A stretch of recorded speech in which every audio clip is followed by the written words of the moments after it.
Welcome to the Tech Egg. Don't get scrambled. Enjoy the video. In this video, I will show how to reset Jeep Compass engine light. Turn the ignition to on without starting the engine and wait 5 seconds. Next, disconnect the negative battery terminal for 1 minute to clear temporary faults, then reconnect and start the vehicle.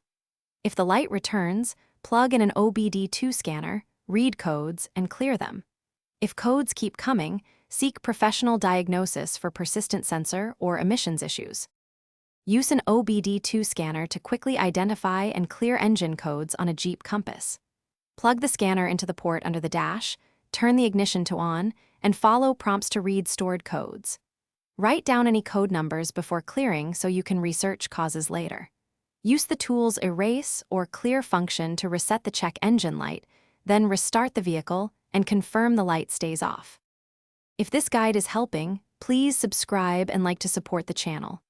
Quick recommendation: go darn tough for socks with a lifetime warranty and lasting comfort, perfect for long drives, garage work, and DIY projects, and they stay cozy through the toughest tasks. Check the description for the link and other deals, and pick up a pair if you want quality socks. Now let's get back to the video. If you prefer a simple approach, disconnecting the negative battery cable can reset the Jeep Compass computer and clear the engine light. Make sure the vehicle is off, then loosen and remove the negative terminal and wait at least 1 minute. Reconnect firmly, start the engine, and observe the dashboard. Keep in mind, this may reset radio presets and clock, and persistent faults will cause the light to return after a short drive cycle.